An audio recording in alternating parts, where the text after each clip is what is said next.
Hi, folks. Welcome to Crisco's Corner. Unfiltered commentary. Not your truth, the real truth. Please like, share, and subscribe. And as always, thank you for your support.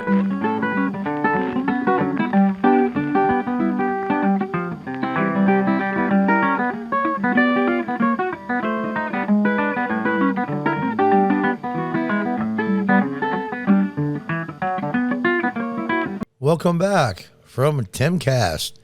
I've been going a lot on Timcast for stories. His website's getting better and better. I get zero money from Tim. I am a paid member, but I'll tell you, he's starting to come around.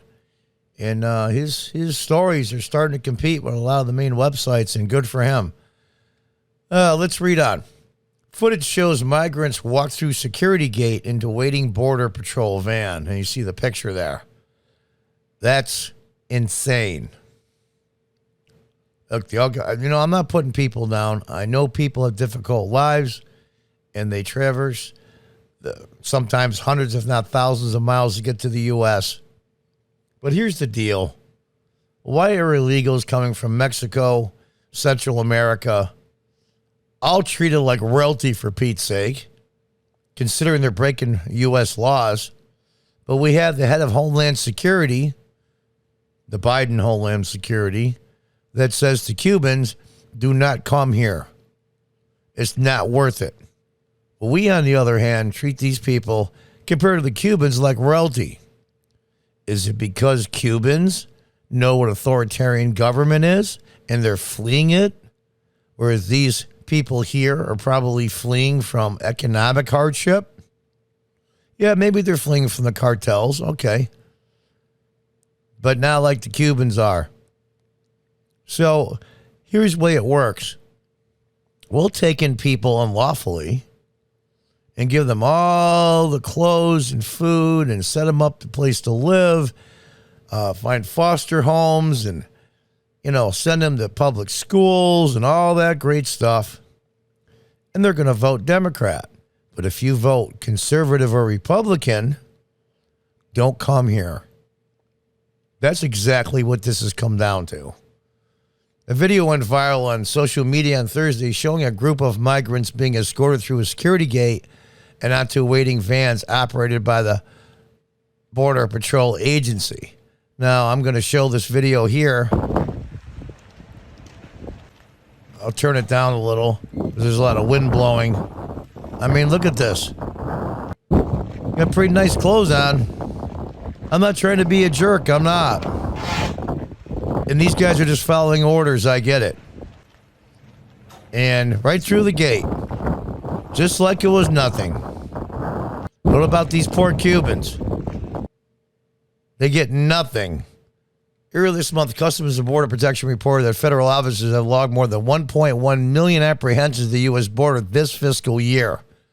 1.1 million.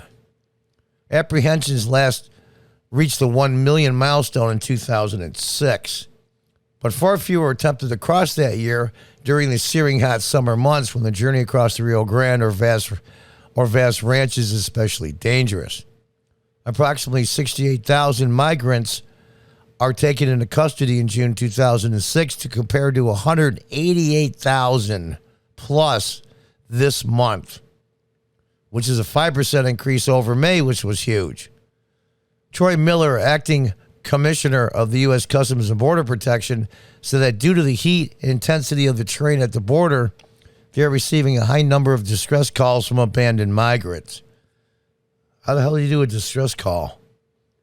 I'm not trying to be a dick, but what's a distress call? Help? You set up a flare? I don't understand. We're in the hardest part of the summer and we're seeing a high number of distress calls from CBP from migrants abandoned in treacherous terrain by smugglers with no regard for human life, said Miller. Although CBP does everything it can to locate and rescue individuals who are lost or distressed, the bottom line is this. The terrain along the border is extreme, the summer heat is severe, and the miles of desert migrants must hike after crossing the border many areas is unforgiving. Apprehensions at the border have been rising every month that Biden has been in office. Yeah, because he told them to come. Come on in. And finally, months later, our vice president, Kamala Harris, had to go down there and make the statement, don't come. Well, it was too late. Don't come. Wink, nod, wink, nod. You may hate Donald Trump. You may love Donald Trump or be somewhere in the middle. But when it came to immigration policy, he was spot on. Spot on. Here's the thing. Come across these extreme temperatures in desert in the dead of summer, putting your life at risk and your children at risk. It's okay. Come on down. Like, the price is right. But if you're Cuban, trying to escape authoritarianism and communism for the last 50 plus years, don't bother. It's not worth risking your life over. I'm going to be straight. This is bullshit. It really is. So let's look. We're going to check out Tim Pool here. He showed the same video here of the people here, but I thought it was an interesting thread. You can read some of the threads here. I like this one from Candace Owens. Can anybody point to me one time in history with a side that was demanding censorship, segregation, propaganda, radical education, papers to move freely in society, plus government forces going door to door to demand compliance were the good guys? And this is the one I especially like, from Donald Trump Jr. The most popular president in American history can't fill a small stadium. Discuss. Well, let's take a look. That was the CNN town hall. Look at this. There's more people show up for a high school baseball game. It's amazing to me. Unbelievable. Not just president, a two-term vice president and 42 years in the Senate, making Joe Biden one of the most successful politicians in U.S. history. Oh, but a one-termer is pretty good. Unbelievable. I mean, look at this. The part that I liked was down here where here it is here, the Babylon Bee. CNN airs hour-long PSA on warning signs of dementia.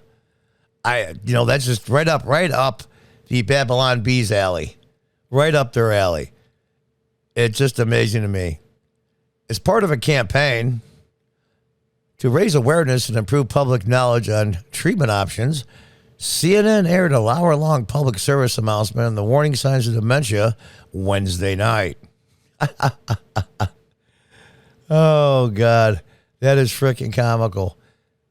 The PSA, which ran over an hour, showed tragic footage of an old man ranting and making nonsensical, confusing statements, which he did, by the way, at the town hall.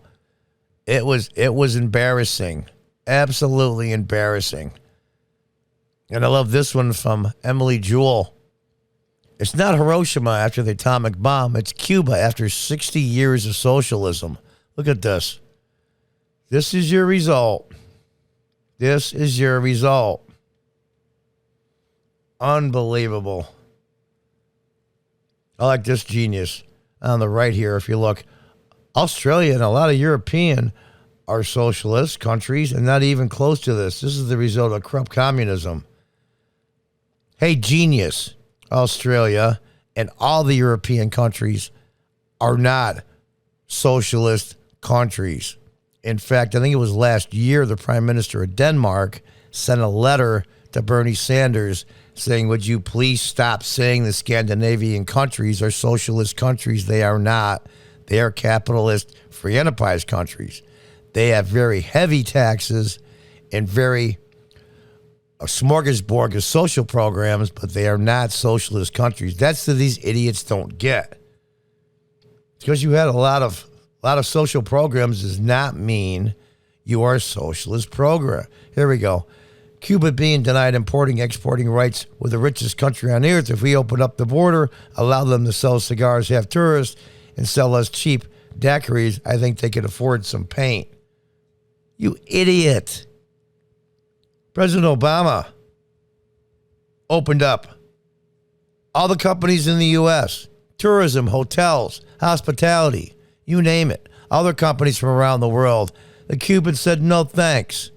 And by the way, not many people know this, the embargo that's currently on Cuba exempts food and medical supplies and medicine. So you know what, genius? And where do you think most of that goes? It goes to the regime. It's just unbelievable to me.